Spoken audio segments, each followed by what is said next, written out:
Hello dear students, welcome back to our channel NEET universe. मेरा नाम है Sanjay Patel.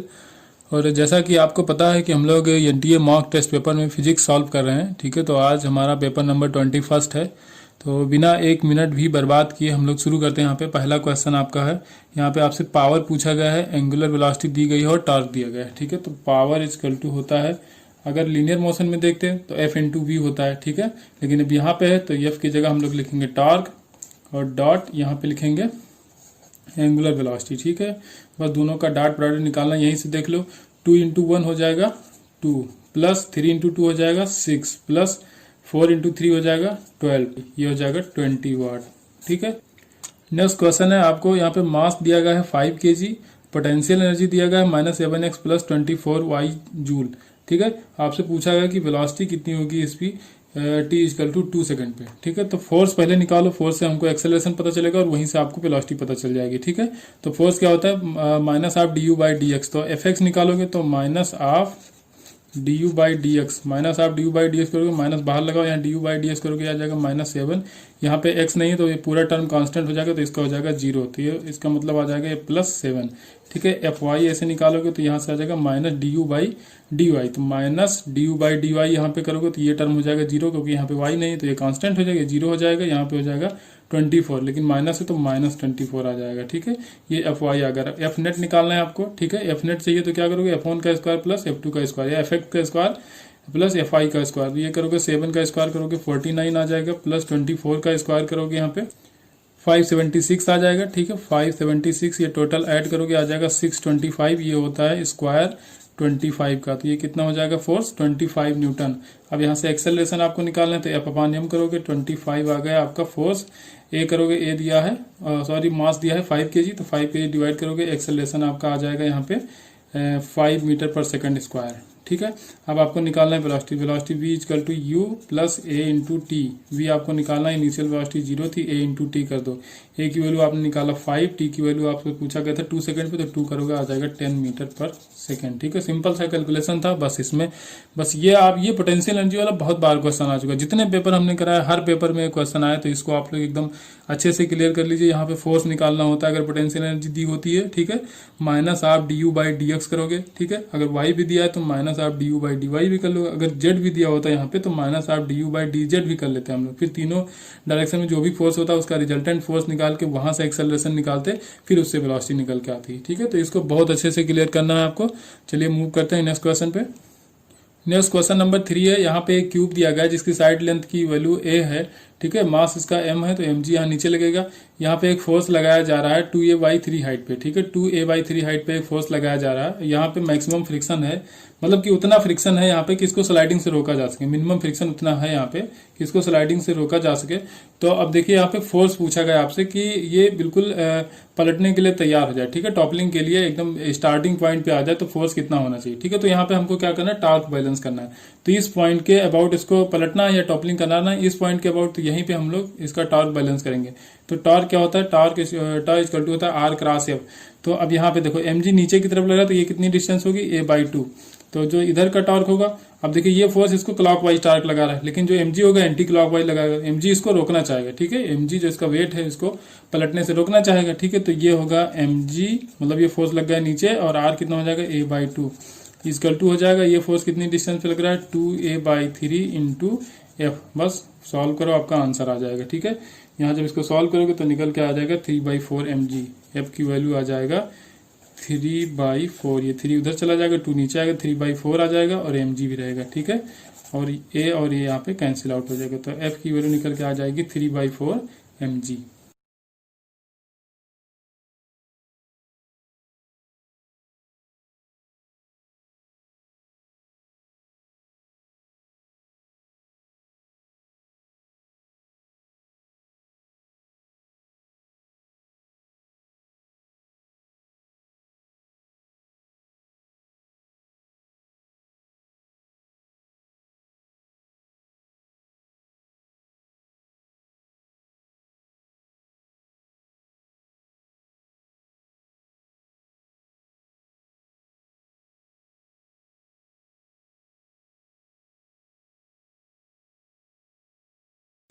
Next question number 4 है। यहाँ पे एक यूनिफॉर्म सिलेंडर दिया गया है जो यहाँ से रोल कर रहा है, ए पॉइंट से रोल करते हुए बी पे आ रहा है, लेकिन यहाँ पे रोलिंग हो रही है, यहाँ पे फ्रिक्शन प्रेजेंट है इसके सरफेस के बीच में, तो यहाँ पे रोलिंग होगी। और यहाँ ये जो भी सरफेस है बी से लेकर सी तक, तो ये इस पे स्लाइड कर रहा है, जो भी सिलेंडर है स्लाइड कर रहा है, यहाँ पे फ्रिक्शन नहीं है, ठीक है। तो यहाँ पे ट्रांसलेटरी मोशन होगा, यहाँ पे रोटेशनरी मोशन होगा, तो यहाँ पे रोलिंग मोशन का काइनेटिक एनर्जी लगाएंगे। तो क्या करेंगे, हमको एनर्जी बैलेंस करना है, ठीक है। अगर एनर्जी थ्योरम इसमें लगाया जाए तो यहाँ पे जो पोटेंशियल एनर्जी होगा वो यहाँ पहुंचते पहुंचते काइनेटिक एनर्जी में चेंज होगा। तो कितनी पोटेंशियल एनर्जी रही होगी, एम जी, हाइट कितना है y1 दिया गया है, तो y1 इक्वल टू कितनी काइनेटिक एनर्जी यहाँ पे हो जाएगी। तो देखिए यहाँ पे रोलिंग मोशन का काइनेटिक एनर्जी लगाएंगे तो half I omega square plus half M we square, ठीक है। यहाँ एम जी y1 करोगे इक्वल टू हाफ आई हो जाएगा 1/2 एम और आर स्क्वायर, ठीक है।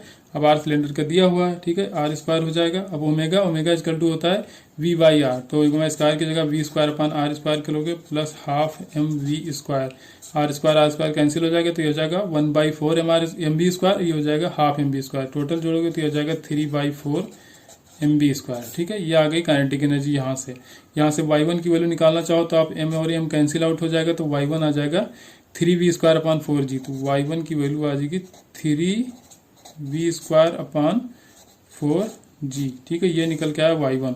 अब यहाँ से यहाँ भी एनर्जी थ्योरम लगाओ, ठीक है।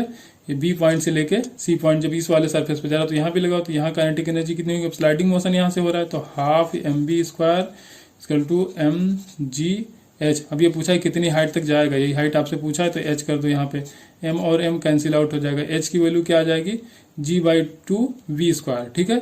बस अब v की वैल्यू जो यहाँ आपने निकाला है, ठीक है, बस उसको यहाँ पे रख दो तो आपका आंसर आ जाएगा। नेक्स्ट क्वेश्चन नंबर 5 दिया गया है। यहाँ पे magnetic dipole is place right angle to the direction of magnetic field. ये कोई मैग्नेटिक डायपोल है जो मैग्नेटिक फील्ड से 90 डिग्री या राइट एंगल पे रखा हुआ है। बाद में कह रहा है इसको 180 डिग्री रोटेट कर दिया है तो वर्क डन कितना होगा। तो 180 डिग्री रोटेट करोगे तो यहाँ से इस पॉइंट को उठाओगे और यहाँ ले आओगे, ये पॉइंट यहाँ चला जाएगा, तभी तो 180 डिग्री रोटेट होगा, ठीक है।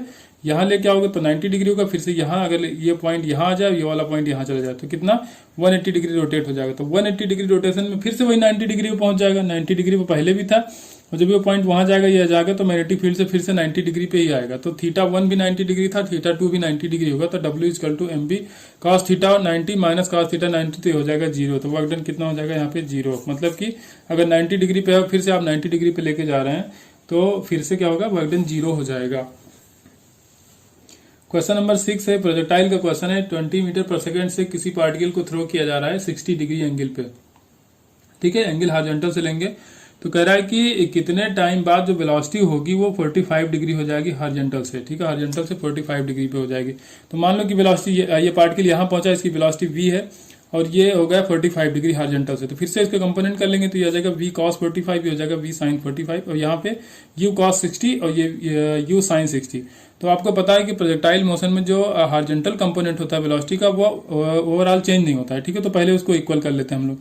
तो u कितना दिया था आपको 20 मीटर पर सेकंड, cos 60 की वैल्यू हो जाएगी 1/2, और यहाँ u cos या v cos 45 रखो, v cos 45 की वैल्यू हो जाएगी 1/√2। तो v की वैल्यू निकल के आ जाएगी, 2 ऊपर जाएगा 2 नीचे है, तो यहाँ पे हो जाएगा 20√2/2 हो जाएगा, तो 20/√2 या 10√2 आ जाएगा, 10√2 आ जाएगी वेलोसिटी इसकी, ठीक है। इस पॉइंट पे वेलोसिटी कितनी आ गई 10√2। अब देखिए साइन की वेलोसिटी में कितना चेंज होगा, साइन कंपोनेंट है इसका वर्टिकल डायरेक्शन वेलोसिटी, उसमें कितना चेंज होगा। तो देखिए v equal to u minus at या gt, g लग रहा है यहाँ पे तो gt हो जाएगा। तो v कितना है आपको, v sin 45 की value 1/√2 equal to u, initial velocity कितना था वर्टिकल डायरेक्शन में, v sin 60, तो v कितना था पहले 20 मीटर पर सेकंड, sin 60 की वैल्यू √3/2 माइनस जी इंटू टी, बस यही आपको टी निकालना, जी की वैल्यू तो 10 हो जाएगी, ठीक है। तो ये 2 से कैंसिल करोगे 10√3 हो जाएगा। यहाँ पे आपको देखिए v यहाँ आपने निकाला 10√2, तो यहाँ पे रख दो 10√2 रखोगे बाई √2 कैंसिल हो जाएगा, ये हो जाएगा 10, ये हो जाएगा 10√3 माइनस जी इंटू टी, ठीक है। अब आपको क्या करना है, अब टी आपको चाहिए तो इधर ले आओ इसको, तो जी टी कम लें, जी की वैल्यू हो जाएगी 10 इंटू टी, 10√3 माइनस 10, ये 10 इधर चला जाएगा, बस 10 को कॉमन ले लो आप, तो ये आ जाएगा √3 माइनस 1, और यहाँ t निकालना है आपको 10t है, t से यहाँ पे 10 से डिवाइड करो तो यहाँ बच जाएगा t, और यहाँ हो जाएगा 10/10, तो ये 1 हो जाएगा। तो t की वैल्यू निकल के जो भी आएगी हो जाएगी √3 माइनस 1, ठीक है। ऑप्शन सही हो जाएगा डी।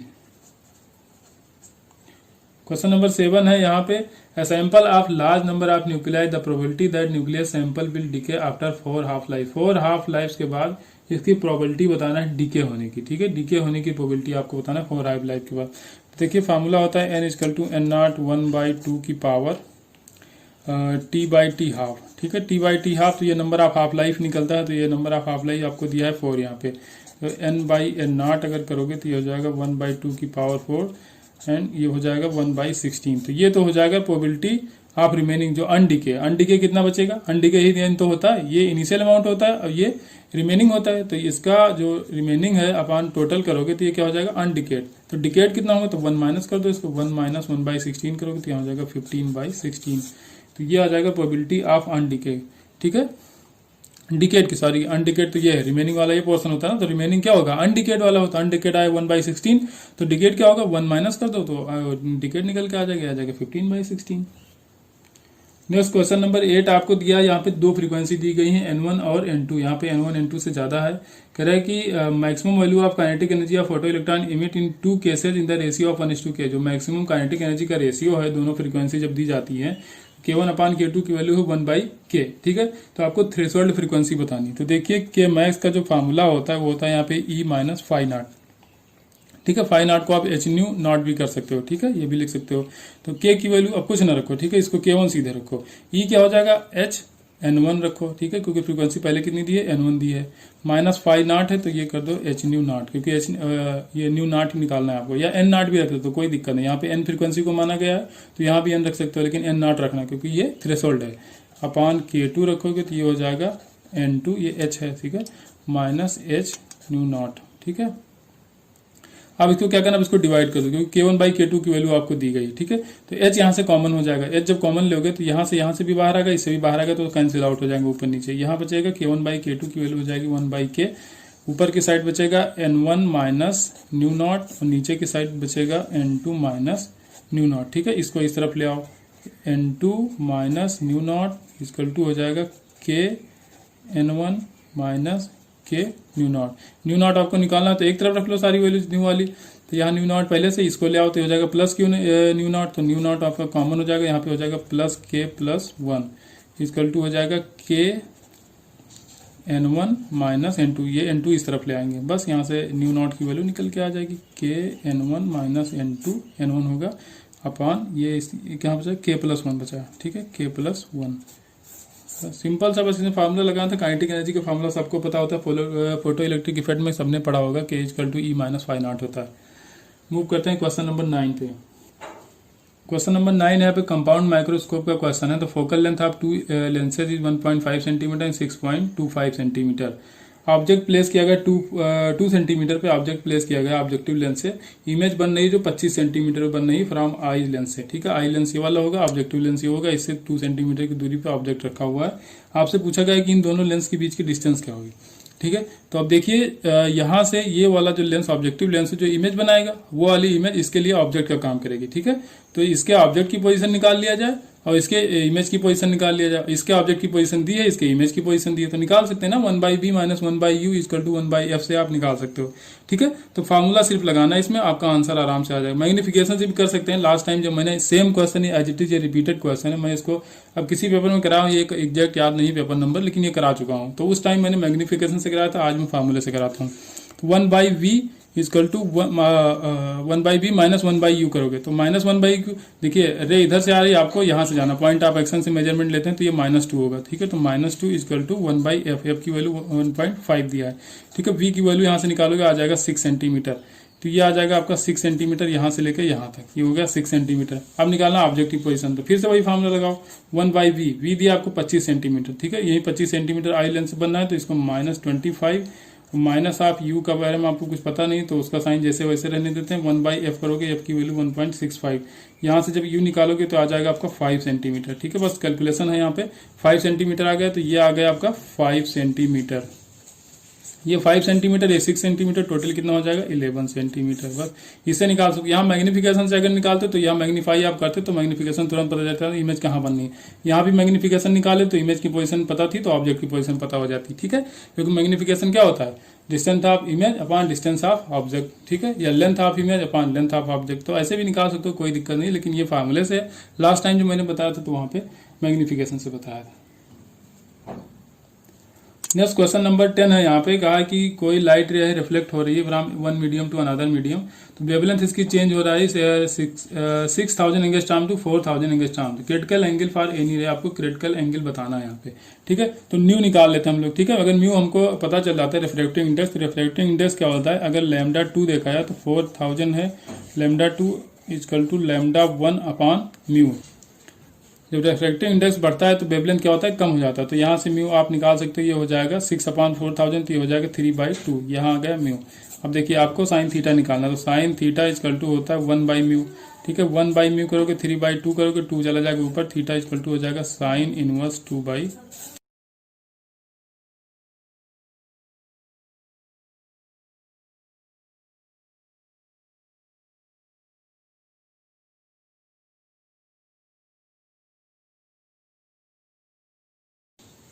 क्वेश्चन नंबर 11 है आपका, ये एसी से है आपका, अल्टरनेटिंग करंट से क्वेश्चन दिया गया है। तो यहाँ पे पोटेंशियल डिफरेंस पूछा गया है रेजिस्टेंस में, ठीक है।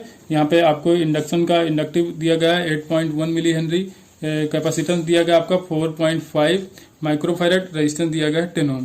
तो देखिए V equal to I R लगाओ, किसी भी रेजिस्टेंस के थ्रू आपको पोटेंशियल डिफरेंस चाहिए तो क्या लगाते हो, V equal to I R. तो आई यहाँ पे पता चल जाए, आर तो पता है ही है, तो अब यहाँ पे V equal to I R, I करोगे ई करोगे, ई हो जाएगा 100, आर यहाँ पे जेड लोगे क्योंकि इम्पीडेंस रखना पड़ेगा आपको, इंटू आर करोगे। इम्पीडेंस जेड निकालने के लिए क्या करना पड़ता है, R square plus XL square minus XC, XL minus XC का होल स्क्वायर, ठीक है, ये करना होता है आपको। अब देखिए एक्सएल आपको पता नहीं, ठीक है, यहाँ पे दिया है एल, तो एक्सएल की वैल्यू होती है ओमेगा इंटू एल, ओमेगा होता है 2πf इंटू एल, एल की वैल्यू है 8.1 इंटू 10⁻³ फ्रीक्वेंसी दिया है 500 हर्ट्ज, ठीक है। तो यहाँ एफ की जगह रख दोगे आप 500, ठीक है, एफ हटा के 500 रख दोगे। तो अब यहाँ से आपकी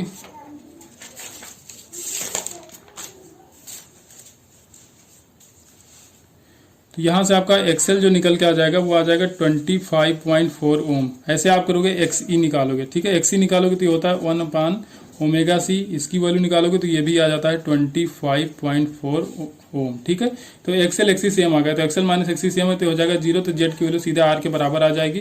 तो यहाँ पे जेड की वैल्यू जब आप आर रखोगे तो आर कितना दिया गया आपको, 10 ओम दिया गया, ठीक है। आर स्क्वायर बाहर निकालोगे तो आर बचेगा, ठीक है। तो जेड आपकी वैल्यू रखना है, जेड ये रूट ऑफ जेड नहीं, जेड ही होगा, ठीक है। तो जेड की वैल्यू क्या आ जाएगी, आर के बराबर, तो आर आर कैंसिल आउट हो जाएंगे, तो वी जो भी आएगा, तो जो आपने वोल्टेज अप्लाई किया था वही पोटेंशियल डिफरेंस आएगा, ठीक। क्वेश्चन नंबर 12 है, यहाँ पे एक रॉड है एल लेंथ की, इसको मूव कराया जा रहा है एंगुलर वेलोसिटी ओमेगा से, ठीक है, एंगुलर वेलोसिटी ओमेगा से इसको मूव कराया जा रहा है। इसके बाइसेक्टर से इसका जो एक्सिस है, ठीक है, एक्सिस किसके अलॉन्ग है, मैग्नेटिक फील्ड के पैरेलल है, ठीक है। जो मैग्नेटिक फील्ड का डायरेक्शन है तो उसका एक्सिस जो है, एक्सिस ऑफ रोटेशन जो है, तो ये मैग्नेटिक फील्ड के पैरेलल है। जैसा कि आप देख सकते हो ये एक्सिस हो गया, इन साइड मैग्नेटिक फील्ड है, इन साइड ये एक्सिस भी जा रहा है, ठीक है। तो एक्सिस और मैग्नेटिक फील्ड आपस में पैरेलल हो जाएंगे। तो यहाँ पे पोटेंशियल डिफरेंस पूछा गया है कि इनके दो एंड्स हैं जो रॉड के, उसके बीच पोटेंशियल डिफरेंस कितना होगा। तो देखिए पोटेंशियल डिफरेंस जो जनरेट होता है तो पॉइंट ऑफ एक्सिस जहां से आप रोटेशन करा रहे हो वहां से दूसरे एंड तक होता है, तो यहाँ से यहाँ पोटेंशियल डिफरेंस जनरेट होगा, यहाँ से यहाँ जनरेट होगा। तो माना पोटेंशियल डिफरेंस बी यहाँ आ रहा है तो यहाँ भी वी ही आएगा, ठीक है। तो जब इन दो पॉइंट्स के बीच आप पोटेंशियल डिफरेंस देखोगे तो ये हो जाएगा 0, तो टोटल चेंज हो जाएगा 0। लेकिन अगर इस पॉइंट से इस पॉइंट के बीच देखो तो वी आ रहा है, लेकिन यहाँ से यहाँ भी तो वी आएगा। तो जो आपसे पूछा गया रॉड के दोनों एंड के बीच पोटेंशियल डिफरेंस पूछा गया तो वो आपका 0 हो जाएगा यहाँ पे। क्वेश्चन नंबर 13 है, यहाँ पे बाइसिंग का केस है। यहाँ पे 4 केसेस दिए गए आपको, इसमें पूछा गया कि आपसे रिवर्स बाइसिंग कौन सा है। तो रिवर्स बाइसिंग आपको सीधे देखना है कि लो पोटेंशियल अगर पी से हो, ठीक है, पी से जुड़ा, जैसे ये कोई डायोड है, ठीक है, ये कोई डायोड है आपका, और देखिए अब ये पी एंड होगा, ये होगा एन। तो ये अगर P आपका नेगेटिव है और N पॉजिटिव है, मतलब कि इनका जो डिफरेंस आना चाहिए Vp माइनस Vn जो आना चाहिए वो अगर नेगेटिव आएगा तो हो जाएगा रिवर्स बाइसिंग।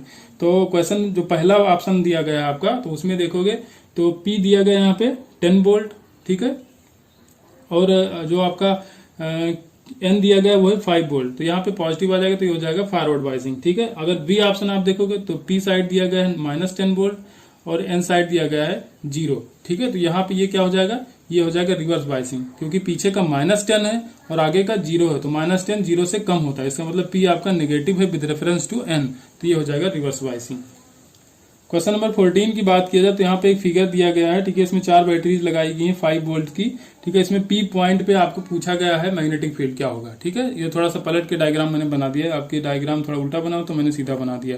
देखिए अब यहाँ पे ये 5 वोल्ट, ये भी 5 वोल्ट, ये भी 5 वोल्ट, ये भी 5 वोल्ट, तो ये करंट किधर फ्लो कराएगी, इस तरफ फ्लो कराएगी। देखिए इन दोनों बैटरी का जो इफेक्ट है वो आपस में कैंसिल आउट हो जाएगा, ठीक है, क्योंकि 5 वोल्ट ये है, 5 वोल्ट ये है, तो दोनों टर्मिनल सेम वाले जुड़े हुए हैं तो इसका कैंसिल हो जाएगा।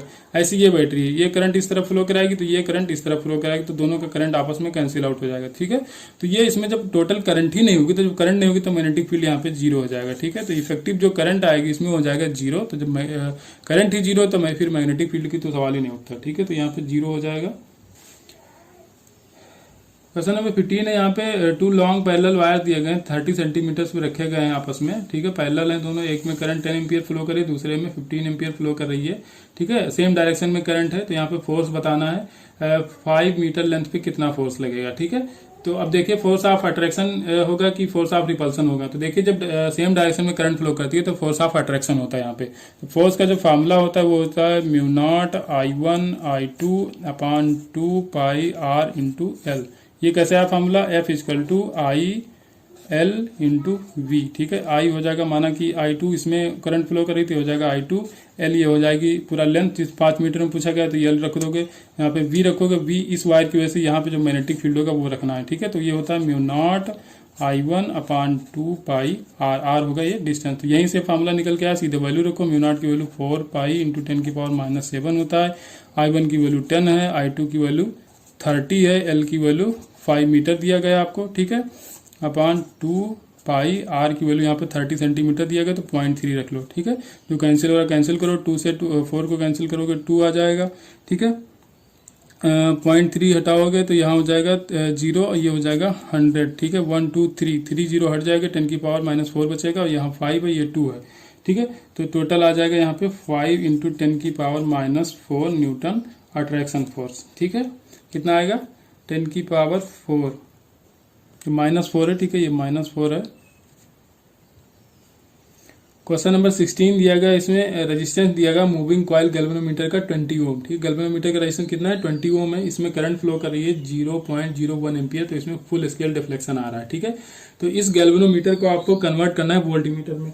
तो वोल्ट मीटर का रेंज जो होगा वो 20 वोल्ट का होना चाहिए, ठीक है। 20 वोल्ट के वोल्ट मीटर में इसको कन्वर्ट करना, तो बस सिंपल है। इसको गैल्वेनोमीटर को वोल्ट मीटर में चेंज करना होता है, तो इसके सीरीज में एक हाई रेजिस्टेंस लगा दिया था, ठीक है। सीरीज में हाई रेजिस्टेंस लगा दिया था, तो V equal to I R लगाओगे। V कितना चाहिए आपको, 20 वोल्ट रेंज का चाहिए, तो 20 वोल्ट करोगे। I कितना है 0.01, R कितना हो जाएगा, गैल्वेनोमीटर का 20 ओम था, और ये एक आपने एक्स्ट्रा लगा दिया है कैपिटल R, ठीक है। बस ये कैपिटल R की वैल्यू निकालोगे तो ये आ जाएगा, इधर लाओगे ये 0.01 को इधर लाओगे तो हो जाएगा 2000 और माइनस 20 कर दोगे, ये आ जाएगी आर की वैल्यू आ जाएगी 1980, ठीक है, 1980 ओम।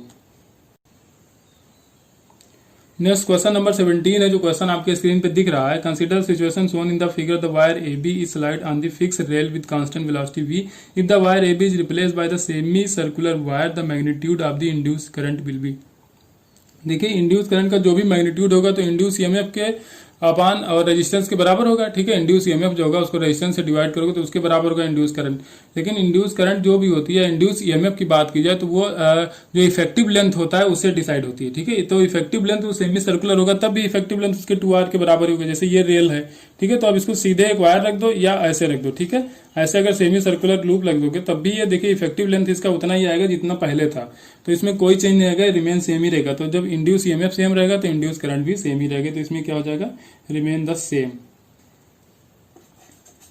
क्वेश्चन नंबर 18 है, यहाँ पे कोफिशिएंट ऑफ फ्रिक्शन दिया गया है 0.2, तो मैक्सिमम एंगल ऑफ फ्रिक्शन पूछा गया है, ठीक है। तो म्यू इक्वल टू होता है 10 लैम्डा, ठीक है। 10 लैम्डा आपको बताना है, म्यू की वैल्यू 1.2 दिया हुआ है, सॉरी, ये है 10 लैम्डा के बराबर, तो ये हो जाएगा 1/5, ठीक है। 10 लैम्डा इक्वल टू 1/5, लेकिन यहाँ पे 10 तो 0.1 दिया है, कॉट के फॉर्म में आंसर आया, तो 10 लैम्डा को क्या लिख सकते हो, 1/cot लैम्डा, कॉट लैम्डा, ठीक है, ये 1/cot लैम्डा है।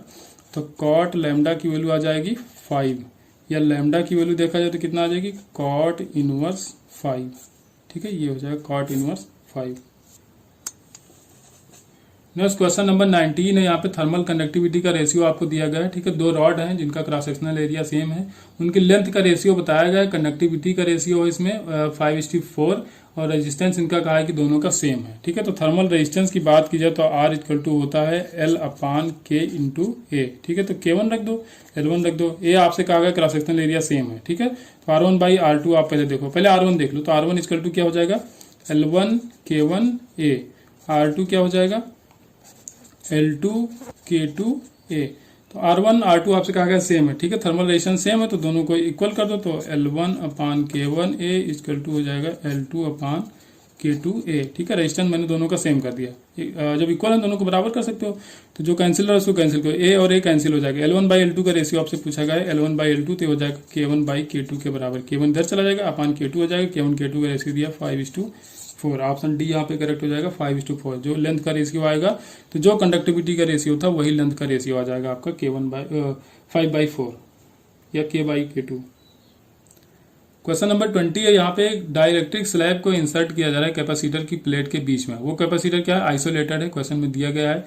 तो उनके बीच जो फोर्स होगा उसमें क्या फर्क पड़ेगा या क्या इफेक्ट होगा फोर्स पे, इंक्रीज करेगा, डिक्रीज करेगा, रिमेन अनचेंज रहेगा। तो देखिए इसमें दो कंडीशन होती है। अगर बैटरी कनेक्टेड है तो पोटेंशियल सेम लिया जाता है। ठीक है, बैटरी अगर कनेक्टेड है तो पोटेंशियल सेम लिया जाएगा, बैटरी अगर डिसकनेक्टेड है तो फिर चार्ज कांस्टेंट होता है। ठीक है, अगर बैटरी डिसकनेक्टेड है तो चार्ज कांस्टेंट है। अब फोर्स का जो फार्मूला होता है F इक्वल टू Q² / 2ε0 ये, या सिग्मा स्क्वायर के फॉर्म में भी आता है कभी कभी। ठीक है, तो वहां पे सिग्मा लेकर भी लिख सकते हैं आपके, सिग्मा स्क्वायर A/2ε0, तो वहां से भी लिख सकते हैं। लेकिन यहाँ पे क्यू देखिए, अब जब बैटरी डिसकनेक्टेड है तो चार्ज क्या होगा, कांस्टेंट होगा। तो जब चार्ज कांस्टेंट हो जाएगा, ε0 भी कांस्टेंट रहेगा, उनके जो प्लेट का एरिया होता है तो एरिया तो चेंज हो नहीं जाएगा, तो एरिया भी कांस्टेंट रहेगा, तो फोर्स क्या हो जाएगा, कांस्टेंट रहेगा। इसका मतलब रिमेन अनचेंज रहेगा। ठीक है, अगर बैटरी यहाँ पे कनेक्टेड होती तब अलग बात होती, तब यहाँ क्यू को आप चेंज करते CV² में। ठीक है, क्यू इक्वल टू CV² करते, अपान 2ε0 करते, ए करते। तो अब देखिए, अब उनके बीच जब डाइलेक्ट्रिक स्लैब हम इंसर्ट कर रहे हैं तो क्या होगा, सी में क्या फर्क पड़ेगा, सी आपका बढ़ेगा। ठीक है, जब सी बढ़ेगा तो यहाँ पे फोर्स भी बढ़ जाता है। तो वो बात की बात थी, लेकिन बैटरी जब डिसकनेक्टेड है तो चार्ज कांस्टेंट रहेगा, जब चार्ज कांस्टेंट रहेगा तो फोर्स पे कोई इफेक्ट नहीं पड़ेगा, ये अनचेंज रहेगा।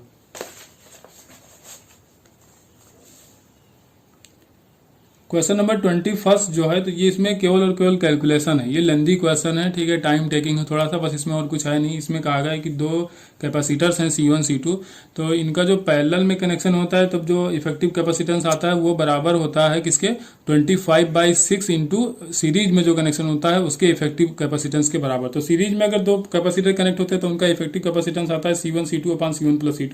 तो ये हो गया सीरीज का, ये हो गया पैरेलल का। तो पैरेलल वाले किसके बराबर होता है, 25/6 टाइम इंटू सीरीज। तो बस अब इसको सॉल्व करके आपको C2/C1 का रेशियो बताना। बस कह रहा हूं, मैं बार बार बोल रहा हूं कि कैलकुलेशन ही है इसमें। तो C1 C2 को पहले इस तरफ ले आओ, तो C1 + C2 यहाँ पे पहले से था, ये वाला भी आ जाएगा तो स्क्वायर हो जाएगा इंटू 6, यहाँ हो जाएगा 25C1 C2। ठीक है, तो अगर इसको हम ब्रैकेट को ओपन करेंगे, स्क्वायर पूरा फॉर्म ओपन करेंगे तो हो जाएगा 6, यहाँ हो जाएगा C1² + C2² + 2C1 C2 equal to हो जाएगा 25C1 C2। ठीक है, 6 का इनसाइड मल्टीप्लाई कराओगे तो 6C1² + 6C2² प्लस 6 × 2 तो हो जाएगा 12C1 C2 equal to 25C1 C2। ठीक है, ये 12 इधर चला आएगा तो 25 - 12 हो जाएगा, तो इसको काटो, यहाँ लिख दो सीधे 13C1 C2। थोड़ा सा समझने की कोशिश करना, ये हो जाएगा 13, क्योंकि 12 इस तरफ लाओगे तो माइनस हो जाएगा। अब क्या करो, आप C2² से यहाँ पे डिवाइड करा दो। ठीक है, वो ओवरऑल जो भी क्वेश्चन बन रही है इसमें C2² से जब डिवाइड कराओगे तो ये हो जाएगा C2², यहाँ C2² से डिवाइड कराओ तो ये कितना बचेगा, केवल और केवल 6 बचेगा। यहाँ C1/C2 का स्क्वायर बचेगा, यहाँ जब C2² से आप कराओगे डिवाइड तो एक C2 से कैंसिल हो जाएगा, 13C1/C2 यहाँ पे आपका बचा रह जाएगा। ठीक है, अब क्या करेंगे, हम लोग लिखेंगे 6C1² अपान C2², इधर माइनस आ जाएगा C1/C2 और ये प्लस में हो जाएगा 6 इक्वल टू 0। अब ये बन गया आपका क्वाड्रेटिक इक्वेशन। ठीक है, C1² अपान C2² माइनस, आप अगर देखें 6 इसका मल्टीप्लाई करो 36, तो ये वाला जो पार्ट आना चाहिए, तो मल्टीप्लाई कराने पे 36 आना चाहिए, जोड़ने घटाने पे 30 आना चाहिए। तो 36 अगर कहेंगे तो 9 चौक 36 होता है। ठीक है, 9 चौक 36 होता है और 9 4 13 भी होता है। ठीक है, तो 9 करोगे 9C1/C2 minus 4C1/C2 plus 6 equal to 0। यहाँ पे क्या कॉमन लोगे आप, 3C1/C2 कॉमन लोगे तो यहाँ बच जाएगा आपका 2 माइनस ये 2C1/C2 माइनस 3, माइनस 2 यहाँ से कॉमन लोगे तो यहाँ भी वही बच जाएगा C1/C2 2C1/C2 माइनस 3। तो यहाँ से जब आप C2/C1 का रेशियो निकालोगे, ठीक है, ये अब तो निकाल लोगे ना, 2C1/C2 माइनस 3 बराबर 0 कर दो, या 3C1/C2 माइनस 2 बराबर 0 कर दो, तो एक ही बात है। तो C2/C1 इक्वल टू निकल के आ जाएगा 3/2। बस इसमें कैलकुलेशन था, क्वाड्रेटिक इक्वेशन आप सॉल्व करना आप जानते थे, ठीक है, नहीं तो मैंने वो भी बता दिया यहाँ पे। चलिए मूव करते हैं नेक्स्ट क्वेश्चन पे। क्वेश्चन नंबर 22 है, कोई पार्टिकल मूव कर रहा है किसी फोर्स के अंदर, ठीक है, फोर्स आपका F equal to C X है, कहां से कहां तक, x इक्वल टू 0 से लेकर x इक्वल टू x1 तक। तो आपको वर्क डन बताना है इस प्रोसेस में, ठीक है। तो वर्क डन अगर W देखा जाए तो होता है F of into D x, ठीक है। इसका अगर समेशन लोगे, ठीक है, इंटीग्रेशन कराओगे कहां से 0 से लेके x1 तक, ठीक है। अब F की वैल्यू आप रखो, तो F की वैल्यू यहाँ पे दिया गया c into x into D x. इसका अगर इंटीग्रेशन कराओगे तो हो जाएगा cx²/2। लिमिट कहां से कहां तक है, 0 से x1 तक है, तो 0 रखो तो 0 आएगा, तो अपर लिमिट रखो x1 है, तो यहाँ पे सीधे हो जाएगा half of cx1²। Question number 23 दिया गया आपसे आरएमएस वेलोसिटी पूछी गई है, ठीक है। पहले तो दिया गया है कि ठीक है 300 केल्विन पे है आपका 500 मीटर पर सेकंड आरएमएस वेलोसिटी। आप कह रहे हैं कि टेम्परेचर को 4 टाइम्स इंक्रीज कर दिया जाए तो क्या इफेक्ट पड़ेगा। तो देखिए वीआरएमएस वेलोसिटी जो है आपके वीआरएमएस जो है वो डायरेक्टली प्रोपोर्शनल है रूट ऑफ टी के। तो अगर टेम्परेचर को 4 टाइम्स इंक्रीज करो तो वेलोसिटी कितनी हो जाएगी, डबल हो जाएगी, क्योंकि रूट निकालोगे तो 4 का 2 निकल के आएगा, तो वेलोसिटी कितनी हो जाएगी, डबल। तो सीधे याद रखो इसका 500 है तो 1000 हो जाएगा, ठीक है, 1000 मीटर पर सेकंड हो जाएगा। क्वेश्चन नंबर 24 है यहाँ पे, when a laser beam return after reflection from the aeroplane, किसी एरोप्लेन से कोई लेजर बीम रिटर्न होकर आ रही है तो उसकी जो ऑब्जर्व फ्रीक्वेंसी है तो उसमें 1% का चेंज देखने को मिल रहा है। तो आपसे स्पीड पूछा गया उस एरोप्लेन का। तो देखिए जो भी dF/F निकल के आता है वो होता है 2V/c, या जो भी अपरेंट फ्रीक्वेंसी आती है तो हो जाती है यहाँ पे 2VF/c होता है, ठीक है। तो एफ को मैंने पहले ही इधर ले लिया क्योंकि परसेंटेज चेंज दिया है, तो 100 से मल्टीप्लाई भी करा लो, तो इधर भी 100 से आप मल्टीप्लाई कराओगे। इसकी वैल्यू दिया है 1%, तो ये रख दोगे आप 1%, यहाँ पे रखोगे 2V/c इंटू 100। आपसे पूछा गया V की वैल्यू, बस जो भी इधर बाकी चीजें इधर ले आओ, C चला जाएगा ऊपर, यहाँ पे तो ऊपर आएगा, बाकी 2 इंटू 100 चला आएगा नीचे, तो हो जाएगा बाई 200। तो V जो निकल के आएगा C/200। C की वैल्यू अगर अपना चाहो 3 इंटू 10⁸ रख दोगे, लेकिन यहाँ पे C के फॉर्म में दिया गया आंसर, C सही हो जाएगा ऑप्शन यहाँ पे C/200। क्वेश्चन नंबर 25 दिया गया है, यहाँ एक रिंग है जिसको 2 पार्ट में डिवाइड किया गया है, ACV और ADV में, ठीक है। इनका रेशियो जो है ACV/ADV का लेंथ का रेशियो जो है 3:1 दिया गया, ठीक है। अगर ये लेंथ 3L है तो ये होगी L, क्योंकि 3:1 रेशियो में इसको डिवाइड किया गया है, ठीक है। इनकी जो कंडक्टिविटी है वो K है, ठीक है, इसकी भी कंडक्टिविटी K है, इसकी भी कंडक्टिविटी K है। तो ये कितना हीट ट्रांसफर कर रहा है, क्वेश्चन में दिया गया आपको कि AH हीट ट्रांसफर कर रहा है इस फॉर्म में जब है तब, ठीक है। यहाँ पे टेम्परेचर आपका T1 है, यहाँ पे T2 है, ठीक है। टेम्परेचर डिफरेंस जब होता है तो उनके बीच हीट ट्रांसफर होती है, ठीक है, हीट का फ्लो होता है। तो यहाँ पे कह रहा है क्वेश्चन में थोड़ा सा चेंज किया गया है कि जब A से B वाला जो लेंथ है ये ADV वाला, ठीक है, ADV वाली बात करी जाए तो इसको कह रहा है चेंज कर दिया जाए, इतना पार्ट चेंज किया रहा है तो उसका कंडक्शन जो भी है, कंडक्टिविटी जो है उसका K डैश है, ठीक है, उसकी कंडक्टिविटी K डैश है। और वो तब हीट कितना ट्रांसफर कराता है, 2H के बराबर। पहले हीट कितनी ट्रांसफर होती थी, H के बराबर, बाद में जब इस वायर को चेंज कर दिया गया, इतना पार्ट सिर्फ ADV वाला पार्ट चेंज किया गया तो हीट 2H के बराबर ट्रांसफर होने लगी। तो आपसे पूछा गया कि इस K की वैल्यू बताओ, ठीक है, कंडक्शन की वैल्यू आपको बतानी है। तो देखिए जितना भी हीट ट्रांसफर करेगा तो H इक्वल टू देखा जाए तो क्या होता है KA∆T/L1। L1 कितना है इसके थ्रू अगर देखा जाए ADV में, तो L1 L मान लो, ठीक है, L मैंने माना ही, ठीक है, क्योंकि 3 पार्ट ये है पूरा, 1 पार्ट ये है, क्योंकि रेशियो आपको क्वेश्चन में दिया गया है, प्लस KA∆T/3L, ठीक है। ये तो हो गया पहले इतनी हीट कंडक्ट हो रही थी। अब बाद में क्या किया, दूसरे वाले को चेंज कर दिया गया, ठीक है। इसका एलसीएम लेके सिंपल कर लो, तो इसको एलसीएम लोगे तो ये हो जाएगा 3L, और यहाँ पे क्या आ जाएगा, L से L कैंसिल, 3 से यहाँ मल्टीप्लाई हो 3KA∆ हो जाएगा, यहाँ KA∆, तो टोटल हो जाएगा 4KA∆T। अब ऐसे 2H का देखना है, बाद में कितनी हीट कंडक्ट हो रही है, 2H के बराबर, 2H के बराबर। तो अब इसका मान लो कि K डैश है, कंडक्शन जो भी कंडक्टिविटी है वो K डैश है, बाकी सारी चीजें सेम है, ठीक है। ये हो जाएगा, टेम्परेचर डिफरेंस वही था जो पहले था, ठीक है, लेंथ L रह जाएगी, प्लस L पहले भी थी, बाद में क्या रहेगा KA∆T/3L, क्योंकि जो ये वाला वायर आपका है ACB वाला, इसमें कोई चेंज नहीं किया गया है, ठीक है। अब जब इसका एलसीएम आप लोगे तो फिर से एलसीएम यहाँ पे 3L आएगा, LL कैंसिल हो जाएगा, यहाँ पे 3K डैश हो जाएगा, 3K dash A∆T plus KA∆T,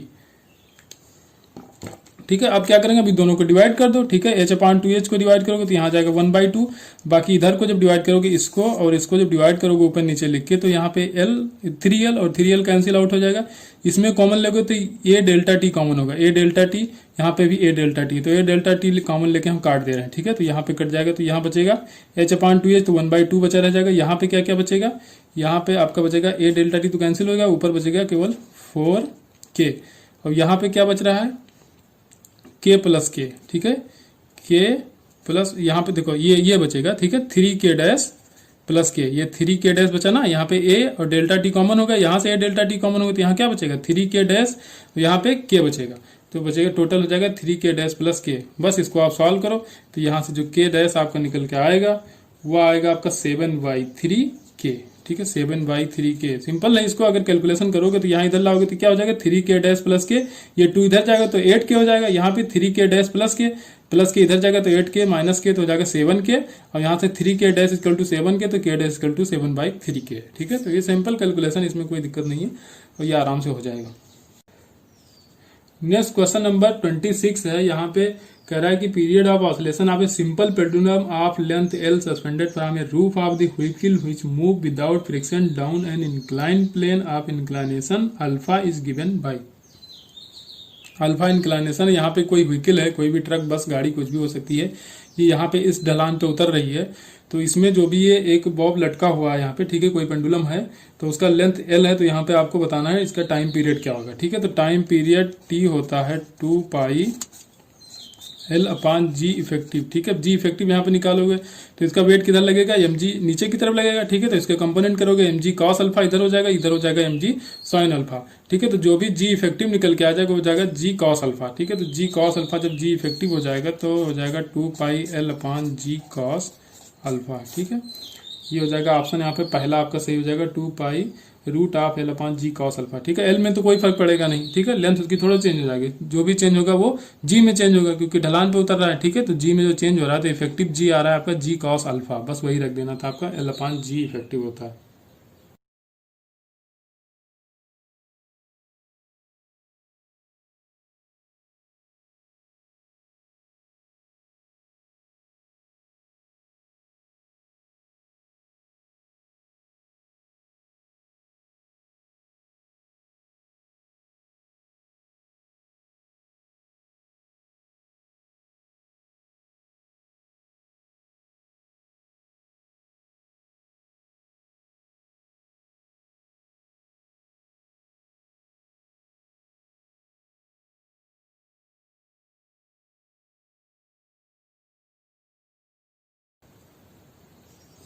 next question number 27 है, यहाँ पे आपको पोटेंशियल एनर्जी दिया गया है, मास दिया गया है 3 kg, किसी प्लेनेट पोटेंशियल एनर्जी दिया गया है उसके सरफेस पे 54 जूल, तो वहाँ पे एस्केप वेलोसिटी आपको बताना है, ठीक है। तो जो भी पोटेंशियल एनर्जी का फार्मूला होता है P = होता है Gm/r, ठीक है, ये होता है पोटेंशियल एनर्जी का फार्मूला।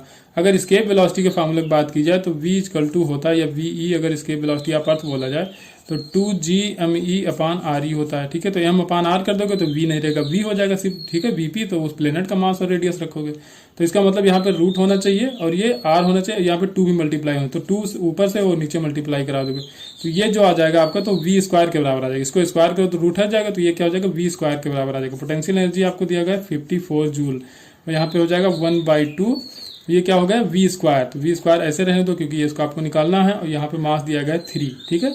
तो अब ये आपको यहाँ 2 ऊपर ले जाना है, तो 54 × 2/3 = v², 3 से इसको काटोगे 18 हो जाएगा, 18 × 2 36, v² = 36, तो v हो जाएगा 6 मीटर पर सेकंड, ठीक है, मीटर पर सेकंड आएगा, ये v निकल के आ जाएगा 6 मीटर पर सेकंड, ठीक है। इसको दूसरे तरीके से भी आप लगा सकते हो, काइनेटिक एनर्जी बैलेंस करके आप लगा सकते हो, हाफ mv² करोगे पोटेंशियल एनर्जी के बराबर Gme/r करोगे तो वहां से भी निकल के आ जाएगा। नेक्स्ट क्वेश्चन नंबर 28 आपको दिया गया, यहाँ पे पार्टिकल है कोई, इसको प्रोजेक्ट किया रहेगा वेलोसिटी kve से, ठीक है। ve यहाँ पे है इसके वेलोसिटी ऑफ ग्राउंड, ठीक है, k की वैल्यू जो है वो <1 है। मैक्सिमम हाइट आपको बताना है from the centre of earth, जहाँ पे ये पार्टिकल पहुंचेगा, ठीक है। वेलोसिटी इसकी कितनी है, v = kve के बराबर है, जहाँ पे k 1 से कम है, ठीक है। तो आप देखिए एनर्जी बैलेंस करो, पहले सरफेस पे kinetic energy plus potential energy = highest point पे potential energy plus kinetic energy. तो सरफेस पे जो भी काइनेटिक एनर्जी वो ½ m और वी ई स्क्वायर, ठीक है। तो वी जो आपको दिया गया वो के वी के बराबर दिया, तो यहाँ पे के वी रख लो स्क्वायर प्लस एम जी एच, मतलब कि पोटेंशियल निकालना है आपको, पोटेंशियल एनर्जी निकालना है अर्थ के सरफेस पे, तो वो होता है G M upon R E, वो भी माइनस में होता है सरफेस पे, इसकल टू हाईएस्ट पॉइंट पे काइनेटिक एनर्जी 0 होगा, तभी वो हाईएस्ट पॉइंट पे पहुंचेगा, प्लस जो आप पोटेंशियल एनर्जी वहां पे निकालोगे तो आ जाएगा minus G M upon R plus H, ठीक है। R centre from the surface हो जाएगा और ये एच जो सरफेस से हाइट होगी वो आपको निकालना है, ठीक है। तो देखिए जो इसमें पहले वैल्यूज रख दो, हाफ एम के वीई, अब वी की वैल्यू क्या होता है G M two G M upon R, अभी आपने बताया था कि जो भी वेलोसिटी होती है, स्केप वेलोसिटी होती है, उसकी वैल्यू होती है two G M upon R. तो वी स्क्वायर है तो स्क्वायर करोगे तो रूट हट जाएगा, यहाँ पे के स्क्वायर रह जाएगा, ठीक है। अब जो यहाँ पे कैंसिल आउट हो रहा है उसको पहले कैंसिल करो, जी एम अपान आर, ये माइनस में है, ठीक है, बाकी इधर भी माइनस में है, G M upon R plus H, देखो जो कैंसिल हो रहा है एम जी एम, ठीक है, जी एम कैंसिल हो जाएगा, तो इधर क्या बचेगा, ऊपर बचेगा यहाँ पे टू के स्क्वायर अपान टू आर, ठीक है, टू कैंसिल हो जाए तो क्या बचेगा के square upon R minus 1 upon R equal to यहाँ पे बचेगा minus of 1 by R plus H. बस अब सिंपल सा इक्वेशन यहाँ पे बनेगा, इसको सॉल्व करोगे तो यहाँ पे एच की वैल्यू जो निकल के आ जाएगा आर अपान 1 माइनस के स्क्वायर। देखिए कैलकुलेशन आपको करना पड़ेगा, अब सारी चीजें अगर हम करके बता दे रहे हैं, थोड़ा सा अगर दिमाग वाव नहीं लगाओगे तो फिर आपका कोई फायदा नहीं होगा, तो आपका फायदा होना बहुत जरूरी है, ठीक है। तो इसको आप लोग सॉल्व कीजिए, बस उसमें कुछ है नहीं, देखिए अभी अगर सॉल्व भी किया जाए तो इसको इधर ले आओगे, बाकी यहाँ पे क्या करोगे, आर को एलसीएम लोगे तो क्या हो जाएगा के स्क्वायर माइनस 1 हो जाएगा अपान आर हो जाएगा, आर को उस तरफ ले जाओगे, ठीक है, बाकी आर प्लस एच को इस तरफ लाओगे, बस थोड़ा बहुत इधर उधर करके तुरंत आंसर निकल आता है, इतना टाइम नहीं लगता, बस सोचने वाली बात होती है। नेक्स्ट क्वेश्चन नंबर 29 है, तो इसको हम कहेंगे थोड़ा अच्छा क्वेश्चन है, ठीक है। यहाँ पे एक बार है जिसकी लेंथ 6a है और यहाँ पे दो मास आके टकरा रहे हैं इससे, ठीक है। एक मास यहाँ पे a डिस्टेंस पे, ये सेंटर है इसका, ठीक है, इस बार का ये सेंटर है। यहाँ पे एंगुलर वेलोसिटी पूछी गई, पहले मैं बता दूं पूछा क्या गया है, एंगुलर वेलोसिटी पूछी गई। ये 2m का मास v वेलोसिटी से आके यहाँ टकराता है, ये 1m का मास 2v वेलोसिटी से यहाँ टकराता है, तो इसकी एंगुलर वेलोसिटी आपको बतानी है।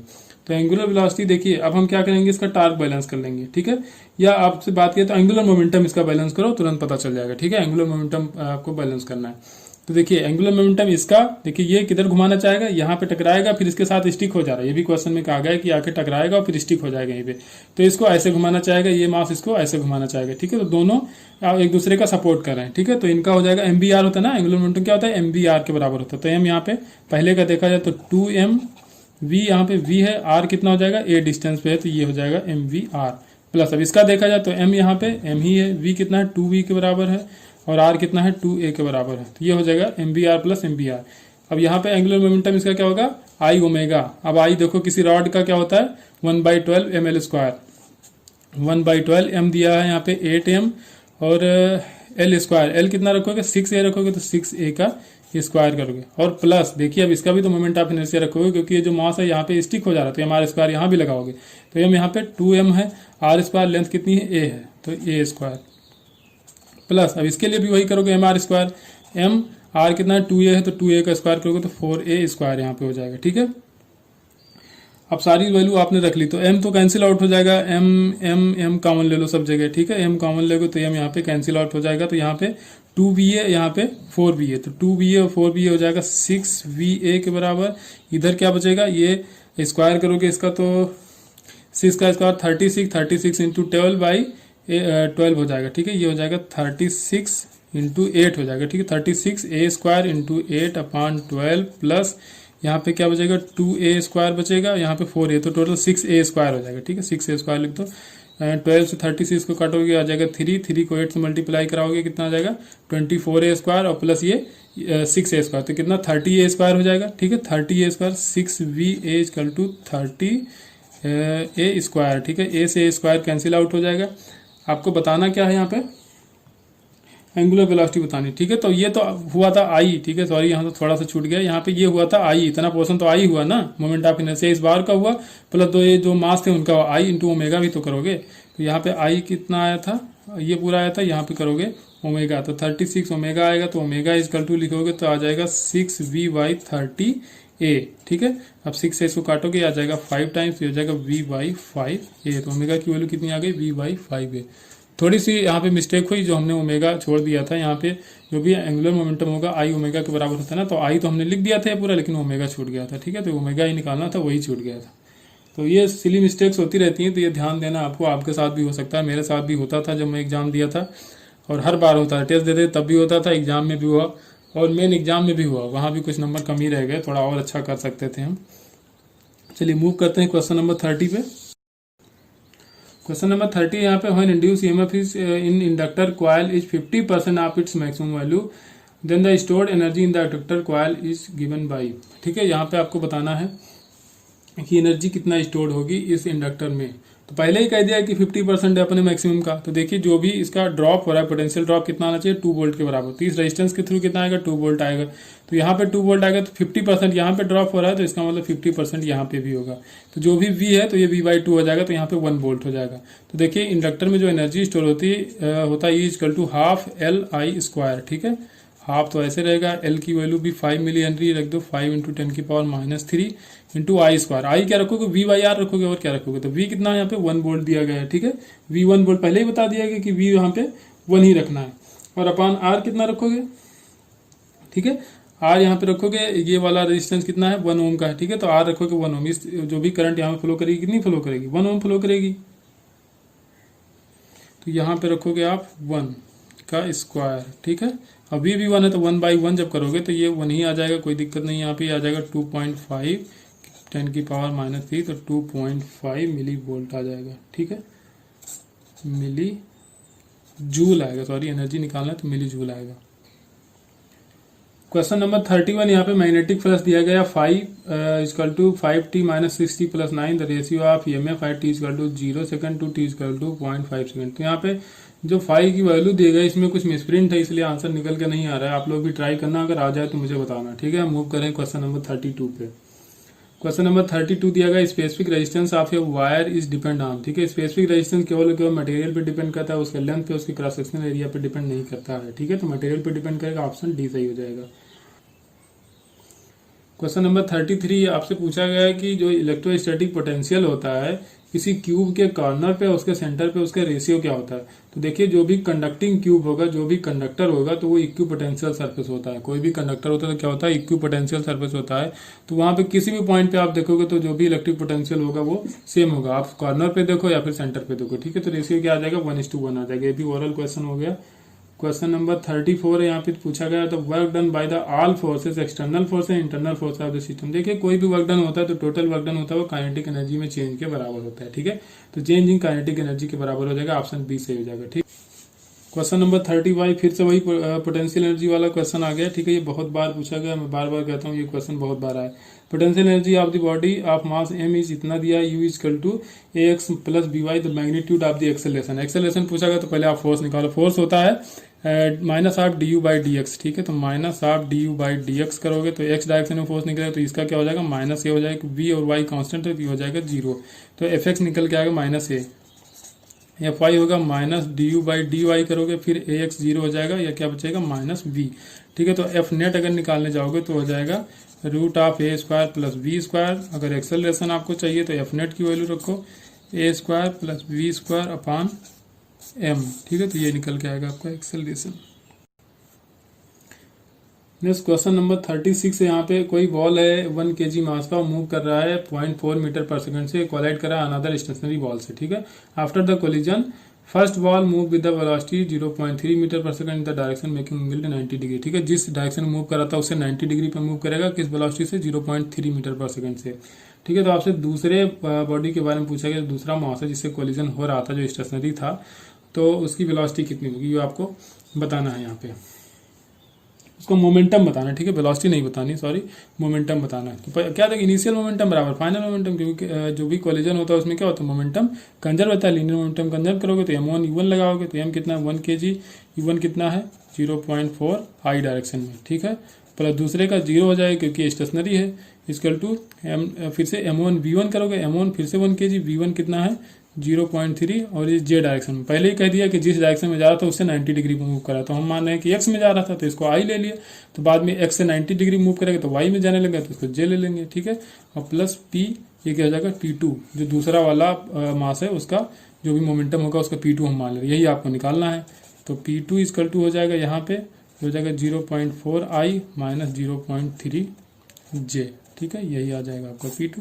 तो मोमेंटम आपका निकल के आएगा 0.4I माइनस 0.3J, ठीक है। अब इसको अगर सिंप्लीफाई करना चाहो, J और I हटाना चाहो, तो रूट ऑफ 0.4 का स्क्वायर करोगे, 0.3 का स्क्वायर करोगे, तो 0.4 और 0.3 का स्क्वायर जो आएगा वो आ जाएगा 0.25, रूट ऑफ 0.25। तो उसका जब रूट के बाहर निकालोगे तो आ जाएगा 0.5 kg मीटर पर सेकेंड, ठीक है, ये आ जाएगा आपका P2। अब क्वेश्चन नंबर 37, तो देखने में तो ये कॉम्प्लिकेटेड लग रहा है, ठीक है। तो ऐसे क्योंकि यहाँ पे दो कोहेरेंट सोर्सेज दिए गए हैं A और B, इनके बीच का डिस्टेंस जो है कोहेरेंट सोर्सेज के बीच का डिस्टेंस वो है 4 लैम्डा के बराबर, लैम्डा इस लाइट की वेवलेंथ, ठीक है। अब यहाँ पे कोई डिटेक्टर D है जो x एक्सिस पे जा रहा है, ठीक है, y एक्सिस पे अब यहाँ पे प्रेजेंट है जो भी सोर्सेज हैं कोहेरेंट सोर्सेज A और B, ये y एक्सिस पे है, x एक्सिस पे ये कोई डिटेक्टर है मूव कर रहा है। तो यहाँ x बराबर 0 से लेकर x बराबर इन्फिनिट तक जाएगा। तो नंबर आप मैक्सिमम बताने कितने मैक्सिमम मिलेंगे, ठीक है। तो अगर यहाँ से यहाँ देखा जाए, जैसे ये वाला कोहेरेंट सोर्स यहाँ है और ये वाला दूसरा वाला यहाँ है, तो इसके बीच जो पाथ डिफरेंस निकल के आएगा कितना आएगा, 4 लैम्डा के बराबर निकल के आएगा।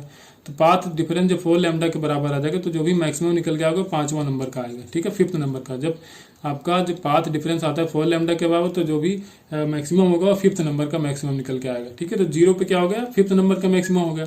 अब देखिए, अब धीरे धीरे आप आगे बढ़ रहे हो, आगे बढ़ते जा रहे हो, तो इन्फिनाइट पे देख लो, ठीक है। तो इन्फिनाइट पे जब आप जाओगे तो इन्फिनाइट पे पाथ डिफरेंस क्या होगा, 0 हो जाएगा, पाथ डिफरेंस वहां पे 0 हो जाएगा। इन्फिनाइट पे जब जाओगे तो दोनों, अब पता नहीं कहाँ बहुत दूर जाके मिलेंगे इन्फिनाइट पे, तो दोनों के बीच का जो पाथ डिफरेंस होगा वो हो जाएगा 0। तो जब पाथ डिफरेंस 0 हो जाएगा तो फर्स्ट मैक्सिमम यहाँ पे आएगा, ठीक है। यहाँ पे क्या हो जाएगा, फर्स्ट मैक्सिमम। पाथ डिफरेंस जब 4 लैम्डा था तब 5th मैक्सिमा, और जब 0 हो गया तो फर्स्ट मैक्सिमा। तो फर्स्ट मैक्सिमा और 5th मैक्सिमा के बीच में कितने मिलेंगे, सेकंड मिलेगा, थर्ड मिलेगा, फोर्थ मिलेगा, तो टोटल कितने 3 मैक्सिमा मिलेंगे यहाँ पे। तो यही आपको बताना था कितने मैक्सिमा। देखिए 0 और यहाँ पे जो इन्फिनाइट है उसको एक्सक्लूड करना था। क्वेश्चन में कहा गया था कि excluding the point x equal to 0 and x equal to infinite. तो यहाँ पे निकल के आ जाएगा आपका फर्स्ट टू 5th मिनिमा। अगर टोटल पूछा होता तो 5th मिनिमा हो जाता, लेकिन एक्सक्लूडिंग कह दिया, x इक्वल टू 0 पे, x इक्वल टू इन्फिनाइट पे जो मैक्सिमम मिलेंगे उसको छोड़ना है। तो x इक्वल टू 0 पे मिला आपका 5th मैक्सिमा, और x इक्वल टू इन्फिनाइट पे मिला फर्स्ट मैक्सिमा। तो इन दोनों को छोड़ के बीच में कितना मिलेगा, सेकंड वाला मिलेगा, थर्ड वाला मिलेगा, फोर्थ वाला मिलेगा। तो टोटल कितने 3 मैक्सिमम मिलेंगे यहाँ पे। नेक्स्ट क्वेश्चन नंबर 38, यहाँ पे कॉन्वेक्स लेंस A है जिसका फोकल लेंथ 20 सेंटीमीटर, दूसरा कॉन्केव लेंस B है जिसका फोकल लेंथ 5 सेंटीमीटर है। इसको एक एक्सिस पे रखा गया, ठीक है। इनके बीच डिस्टेंस D है। तो पूछा गया यहाँ से एक पैरेलल बीम अगर लाइट फॉल हो रही है कॉन्वेक्स लेंस पे, ठीक है, अब वो कॉन्केव लेंस से पैरेलली निकल जा रही है, तो इनके बीच का डिस्टेंस कितना होगा, ठीक है। कोई लाइट यहाँ पे पैरेलल आ रही है ऐसे, और यहाँ से भी पैरेलल निकल जा रही है, तो इनके बीच का डिस्टेंस जो D है ये कितना हो जाएगा, ठीक है, ये आपको बताना है। तो एक तो तरीका है इसको 1/f equal to 1/f1 plus 1/f2 minus d/f1/f2 इससे लगाया जाए, ठीक है। इसमें वैल्यूज रखोगे टोटल जो भी, अब इन्फिनाइट से आ रहा है, इन्फिनाइट पे जा रहा है, तो फोकल लेंथ इन्फिनाइट हो जाएगा, तो जो कैपिटल F होगा इसकी वैल्यू इन्फिनाइट रखोगे, बाकी f1/f2 आपको दिया हुआ है। यहाँ से आप d की वैल्यू निकाल सकते हैं, बेशक निकल आएगा। लेकिन अगर लेंस की प्रॉपर्टी देखी जाए तो जो भी कॉन्वेक्स लेंस होता है तो क्या होता है, अगर उस पर पैरेलल लाइट डाली जाती है तो अपने फोकस पे उसको कन्वर्ज करता है, ठीक है। ये क्या करेगा, यहाँ अपने फोकस पे लाएगा, कन्वर्स करेगा। जो भी इन्फिनाइट से रे आ रही होगी उसको अपने फोकस पे लाएगा। तो इसका फोकस कितना दूरी पे है, 20 सेंटीमीटर दूरी पे है, ठीक है, 20 सेंटीमीटर दूरी पे है इसका फोकस, ठीक है। अब जो कॉन्केव लेंस की प्रॉपर्टी होती है, ठीक है, कॉन्केव लेंस की, तो अगर कॉन्केव लेंस पे कोई रे आ रही है, अगर कन्वर्ज होकर आ रही है, उसके फोकस पे आ रही है, तो वो उसको पैरेलल मिलेगा। जैसे कोई रे यहाँ से आ रही है, ऐसे आ रही है और इसके फोकस पे गिरी, ये इसका फोकस है, तो ये क्या करेगा, इसके ऑपोनेंट मान के इसको पैरेलल में थ्रो करा देगा। जैसे इधर से कोई लाइट ऐसे आ रही है, ठीक है, अगर यहाँ पे जाती हुई दिख रही है तो वो क्या करेगा, इसको पैरेलल में ढकेल देगा। तो अब देखो ये लाइट यहाँ ना गिर के आप मान लो कि इसको लेंस को और आगे बढ़ा लाओ, तो जो ये लाइट जहाँ पे कन्वर्ज हो रही है तो इसका फोकस को मान लो कि यहाँ बनना है, ठीक है। यहाँ से जाके यहाँ पे इसका फोकस है, ये वाला, ये पूरा फोकस हो गया इसका, यहाँ पे कन्वर्ज हो रही है, इन्फिनाइट से आके यहाँ पे कन्वर्ज हो रही है। तो इस कॉन्केव लेंस को इसके बीच में लाके कहीं रख दो, तो इसके बीच में लाओ, इस तरह लाओ कि उसको लगे कि इन्फिनाइट से लाइट आके उसके फोकस पे आ रही है, मतलब 5 सेंटीमीटर यहाँ पे रख दो इधर से। इसका फोकल लेंथ कितना है, 5 सेंटीमीटर। तो यहाँ 20 था, यहाँ से यहाँ तक, भाई इसका फोकल लेंथ कितना है, 20 है, तो इसको इस वाले लेंस को इधर माना इधर था, तो इसको खिसकाते खिसकाते लाओ इधर 5 सेंटीमीटर के अंदर रख दो। तो जब ये यहाँ पे हो जाएगा तो इससे कितनी दूरी पे हो जाएगा, 5 सेंटीमीटर पे। इसका मतलब जो भी रेज यहाँ से आ रही होंगी इन्फानाइट से, डाइवर्जिंग जो है ये कन्वर्ज हो रही है यहाँ पे, ठीक है। तो कन्वर्ज हो रही है तो इसको पैरेलल में धकेल देगा। जो भी रे यहाँ पे आएंगी ऐसे यहाँ वाली जो जाएगी इसको भी अपरेंट मान के इधर धकेल देगा। तो पैरेलल आ रही है, पैरेलल निकल जाएंगी। तो अब इसके बीच डिस्टेंस कितना बचेगा, पहले 20 सेंटीमीटर था लेकिन 5 सेंटीमीटर इसको हम आगे ले आए, तो ये कितना बचेगा, 15 सेंटीमीटर बचेगा। फार्मूले में रख के आप निकाल लेना, कॉन्सेप्ट मैंने बता दिया आपको। नेक्स्ट आपको फोर्स दिया गया F equal to 3x square minus 2x plus 1 newton, m दिया गया 100 ग्राम, x1 x2 की वैल्यू दी है, ठीक है। 50 सेंटीमीटर से लेके 100 सेंटीमीटर तक डिस्प्लेसमेंट हो रहा है, तो वर्क डन आपको बताना है यहाँ पे। तो W इक्वल टू होता है F इंटू DF का इंटीग्रेशन, कहाँ से, x1 से लेके x2 तक। अभी लिमिट हम रख नहीं रहे हैं, ठीक है। F की वैल्यू है यहाँ पे 3x square minus 2x plus 1 into dx करोगे, ठीक है। इसका इंटीग्रेशन करोगे x1 से x2 तक। x1 आपका ये 50 सेंटीमीटर, तो 1/2 रख दो इसको, 1/2 मीटर है। ये 100 सेंटीमीटर, ये हो जाएगा 1 मीटर, ठीक है। ये हो जाएगा 3x³/3 minus 2x²/2 plus x, ठीक है। लिमिट लगा दो यहाँ पे, कहाँ से कहाँ तक, 1/2 से लेके 1 तक। तो देखिए 3 से 3 कैंसिल, 2 से 2 कैंसिल। पहले अपर लिमिट रखोगे तो 1 रखोगे, 1 की जगह x³ की जगह 1 रखोगे, 1 minus 1 plus 1 minus 1 plus 1 cancel हो जाएगा, आ जाएगा 1 जूल। माइनस आप अब लोअर लिमिट रखोगे, 1/2 रखोगे, x³ की जगह 1/2 रखोगे तो x की जगह 1/2, क्यूब करोगे 1/8 हो जाएगा। माइनस आप ये स्क्वायर करोगे तो 1/4 हो जाएगा, और ये प्लस 1/2 हो जाएगा, ठीक है। इसको सॉल्व कर लेना, तो ये आपका निकल के आ जाएगा 5/8, ठीक है। ये आ जाएगा 5/8 या 0.625 जूल, ठीक है। इतना निकल के आ जाएगा। नेक्स्ट क्वेश्चन नंबर 40 है। यहाँ पे 2 ब्लॉक्स दिया गए हैं, 2m है और m है। m और 2m के बीच जो भी फ्रिक्शनल कांस्टेंट है, कोफिशिएंट ऑफ फ्रिक्शन, वो म्यू है। और 2m और सरफेस के बीच में जो कोफिशिएंट ऑफ फ्रिक्शन वो μ/3 है, ठीक है। इस थ्रेड में कोई टेंशन T लग रहा है। अब आपसे 4 ऑप्शन दिया गया, इसमें पूछा है कौन सा ऑप्शन गलत है, ठीक है। तो इस पे अगर फोर्स लग रहा है, m1 वाले फोर्स लग रहा है, ठीक है। स्मॉल m जो है इस पे फोर्स लगाया जा रहा है, तो इस पे फ्रिक्शनल फोर्स आगे की तरफ, इसमें क्या होगा, ये फोर्स, इसमें जो फ्रिक्शनल फोर्स पीछे की तरफ लग रहा है वही वाला F1 इस पे आगे की तरफ लगेगा, जिसको ये आगे लेके जाना चाहेगा, ठीक है। तो पहले हम T की बात ही कर लें, ठीक है। T की बात करोगे तो देखिए टेंशन पीछे की तरफ लग रहा है, ये फोर्स इस पे आगे की तरफ लग रहा है। यहाँ पे जो फ्रिक्शनल फोर्स लगेगा सरफेस और 2m के बीच में, वो पीछे की तरफ लगेगा। तो T plus F2 equal to हो जाएगा F1, और F1 जो निकल के आएगा, F1 हो जाएगा μs mg के बराबर। ये हो जाएगा μs कितना है यहाँ पे, μs वही तो है, μs स्टैटिक फ्रिक्शन जो होता है, μs mg, m यहाँ पे है स्मॉल m और g। ये हो जाएगा आपका F1 की वैल्यू। अगर F2 की वैल्यू आप निकालो तो ये भी हो जाएगा μs mg के बराबर। तो F2 हो जाएगा आपका म्यू, यहाँ पे कितना है, μ/3 है। m कितना है, अब देखिए 2m और इसके ऊपर ही m रखा है, तो ये टोटल हो जाएगा 3m इंटू जी। तो 3 और 3 कैंसिल हो जाएगा, μ mg ये भी आ जाएगा। तो t ये क्या है, प्लस F2 की वैल्यू कितनी निकल के आई, μ mg, ठीक है। μ mg ये t प्लस होगा, ठीक है। यहाँ पे ये दोनों एक डायरेक्शन में लग रहा है ना, t और F2, तो t plus μ mg equal to F1, F1 की वैल्यू भी आई μ mg, ठीक है। तो μ mg कैंसिल आउट हो जाएगा, t इक्वल टू हो जाएगा 0। अब टेंशन आ गया 0, चारों ऑप्शन आप चेक करो।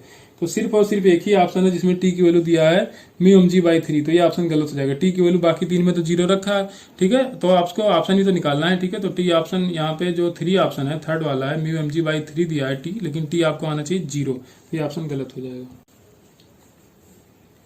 नेक्स्ट क्वेश्चन नंबर 41 है। इसमें कहा गया according to Bohr's model the magnetic field at the centre of hydrogen atom due to motion of electron is nth orbit is proportional to, nth orbit में जो भी electron move कर रहा है, ठीक है, तो उसमें जो मैग्नेटिक फील्ड आएगा तो n के किसके प्रोपोर्शनल होगा, ये बताना है आपको। देखिए तो मैग्नेटिक फील्ड का फार्मूला μ इक्वल टू या v इक्वल टू होता है मैग्नेटिक फील्ड μI/2πr, ये होता है, ठीक है। अब I हमको निकालना है, तो I क्या होता है, Q/T या QF, ये होता है फ्रीक्वेंसी, 1/T फ्रीक्वेंसी हो जाएगा, ठीक है। तो E क्या हो जाएगा, यहाँ पे इलेक्ट्रॉन का चार्ज E होता है, तो E इंटू F हो जाएगा, ठीक है। तो V किसके बराबर आएगा, अभी I किसके बराबर आ जाएगा, I हो जाएगा directly proportional to E into F के बराबर। अब जो भी F होता है, ठीक है, जो फ्रीक्वेंसी होती है इलेक्ट्रॉन की उसके सेल में, तो वो डायरेक्टली प्रोपोर्शनल होती है E इंटू Z²/n³ के, ठीक है। ये सिर्फ E की वैल्यू है, F की वैल्यू है, ठीक है। F की वैल्यू कितनी आ गई, F directly proportional to E into Z²/n², ये हो गया। और R आपको पता है जो भी रेडियस होता है किसी सर्किल का, जो उसमें पाथ मूव करता है, जिसमें इलेक्ट्रॉन मूव करता है, तो वो होता है n²/z, ठीक है, n²/z के फॉर्म में। अब सारी वैल्यू आप रख दो, तो v इक्वल टू μ0/2π, R की वैल्यू R की जगह रख दो n²/z, ठीक है। इंटू आई। अब आई की वैल्यू क्या रखोगे, ई इंटू एफ, ई रखोगे, एफ की वैल्यू आपको दिया है Z square upon N cube. तो जेड स्क्वायर, ये जेड ऊपर चला जाएगा तो जेड क्यूब हो जाएगा। यहाँ नीचे बचेगा क्या, एन स्क्वायर और एन क्यूब, तो नीचे बच जाएगा एन की पावर 5। तो सिर्फ और सिर्फ इसी पे डिपेंड करेगा, क्योंकि जेड भी फिक्स रहेगा, ई भी फिक्स रहेगा, 2 पाई भी फिक्स रहेगा, म्यू नॉट भी फिक्स रहेगा। तो जो भी मैग्नेटिक फील्ड होगा इनवर्सली प्रोपोर्शनल टू एन की पावर 5 होगा।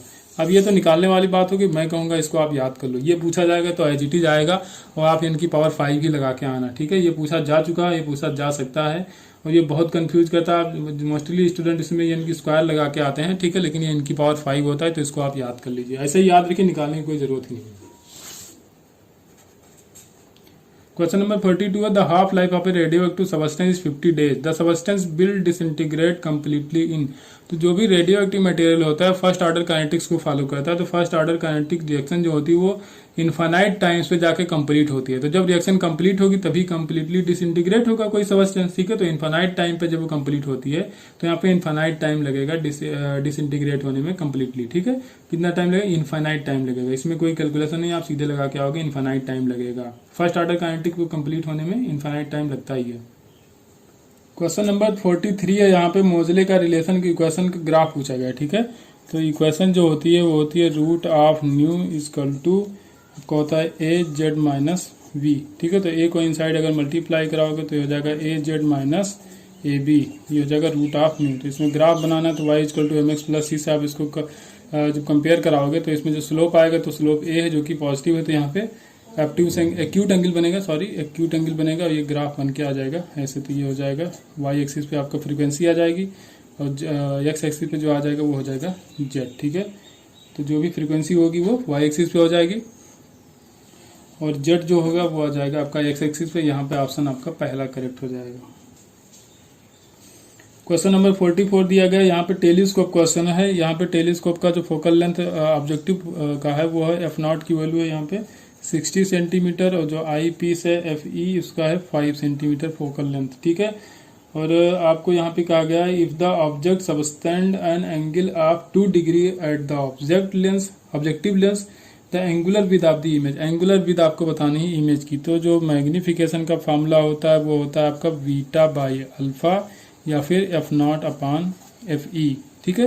तो ये आपको देखना है बीटा बाई अल्फा या F not upon F E. तो बीटा बाई अल्फा, बीटा की वैल्यू आपको दिया गया यहाँ पे, ठीक है। बीटा की वैल्यू पूछा गया, बीटा की वैल्यू पूछा गया, अल्फा दिया गया 2 डिग्री और एफ नॉट की वैल्यू है 60, एफ ई की वैल्यू है 5 सेंटीमीटर। ये कैंसिल आउट होगा 12 से 2 को मल्टीप्लाई कराओगे आ जाएगा 24 डिग्री, ठीक है। कितना आ जाएगा 24 डिग्री। ये जब टेलीस्कोप ने पढ़ाया था तो वहाँ पे सब बहुत अच्छे से बताया था कब कितना कौन सा एंगल बनाता है, ऑब्जेक्टिव लेंस कितना एंगल बनाएगा और जो आपका आई पीस होगा वो कितना एंगल बनाएगा, फिर उसका मैग्निफिकेशन कैसे निकाला जाएगा, सब कुछ मैंने वहाँ पे बताया था। क्वेश्चन नंबर 45, यहाँ पे कोई इक्विलैटरल प्रिज्म दिया गया है जिसका एंगल ऑफ डेविएशन जो है minimum angle of deviation 30 degree है। तो इसमें आपको निकालना है डेविएशन अगर इंसिडेंट नॉर्मली हो रहा है फर्स्ट सरफेस पे, तो ठीक है आपको डेविएशन बताना। तो डेविएशन जो भी डेल्टा होता है आई प्लस ई माइनस ए होता है, ठीक है। यहाँ से डेविएशन, लेकिन अभी देखो पहले क्या कहा है कि angle of deviation minimum angle of deviation है वो कितना है 30 डिग्री। तो म्यू की वैल्यू होती है sine delta M plus A by 2 upon sine A by 2, ठीक है। इससे अगर निकाला जाए तो अब देखिए जब इक्विलैटरल प्रिज्म है तो इसका 60 डिग्री होगा और मिनिमम कितना दिया था 30 डिग्री। तो 60 और 30 90 बाई 2 साइन 45 की वैल्यू 1/√2 और यहाँ पे साइन थीटा कितना है जो angle of prism 60 degree 60 by 2 करोगे 30 साइन 30 के मान 1/2 हो जाएगा, 2 ऊपर जाएगा √2 नीचे रहेगा तो टोटल आ जाएगा √2। तो म्यू की वैल्यू आ गई √2। तो यहाँ पे जो थीटा सी आएगा तो 1 अपान साइन थीटा सी आएगा। साइन थीटा सी की वैल्यू कितना होता है क्रिटिकल एंगल के बराबर होता है, ठीक है। तो ये हो जाएगा आपका 45 डिग्री। तो क्रिटिकल एंगल कितना होगा 45 डिग्री, ठीक है। अब कह रहा है कि दूसरी बार क्या है जो इंसिडेंट नॉर्मली, ठीक है, फर्स्ट सरफेस पे नॉर्मल इंसिडेंस हो रहा है। तो अब देखिए अब यहाँ पे जो एंगल बनेगा ये वाला यहाँ से डालोगे आप, परपेंडिकुलर डालते हैं, इससे देखते हैं। देखिए जो आप एंगल ऑफ प्रिज्म होता है, ठीक है, एंगल ऑफ प्रिज्म जो होता है तो वो R1 प्लस R2 के बराबर होता है, ठीक है, R1 प्लस R2। लेकिन ये तो 0 हो जाएगा, नॉर्मल इंसिडेंस हो रहा है। तो यहाँ पे ये कितना हो जाएगा, ये भी हो जाएगा 60 डिग्री। ठीक है, ये 60 डिग्री होगा। अब यहीं से आपको डेविएशन बताना है। तो देखिए, तो अब ये जब 60 डिग्री, तो सेकंड सरफेस पे जो इंसिडेंस हो रहा है कितने डिग्री पे हो रहा है, 60 डिग्री पे हो रहा है। क्रिटिकल एंगल 45 डिग्री, इसका मतलब 45 से ज्यादा एंगल पे अगर आप डाल रहे हो लाइट तो वो TIR हो जाएगा। ठीक है, तो उसका TIR हो जाएगा, लाइट यहीं पे डाइवर्स हो जाएगी। ठीक है, अंदर की तरफ आ जाएगी। तो वही आपको डेविएशन बताना था। तो यहाँ पे कितना हो जाएगा टोटल, ये आ जाएगा 90 डिग्री। तो यहाँ से डेविएशन निकालोगे तो डेविएशन आ जाएगा आपका 60 डिग्री। ठीक है, I+E करोगे, यहाँ पे -A करोगे तो कितना निकल के आ जाएगा, एंगल ऑफ डेविएशन डेल्टा जो निकल के आ जाएगा, हो जाएगा 60 डिग्री। तो आप लोगों से रिक्वेस्ट है कि आप लोग फीडबैक जरूर दीजिए कि स्पीड बढ़ानी है कि कम करनी है, क्या करना है। तो जैसा जैसा आप लोग बताते चलेंगे वैसा वैसा हम करेंगे और लास्ट तक पेपर हम लोग सॉल्व करेंगे। जितने भी NTA के पेपर आएंगे सारे हम लोग सॉल्व करेंगे। और बीच में जो पेपर छूटे हुए हैं, जैसे कि पहला कराया था मैंने, दूसरा कराया था, उसके बाद डायरेक्ट 17 शुरू किया था। तो बीच के पेपर जो छूटे हुए हैं, तो अगर बीच में पेपर बंद कर देता है NTA तो हम वो वाले पेपर भी कवर कर लेंगे। ठीक है, तो चलिए मिलते हैं हम नेक्स्ट वीडियो में। Thank you.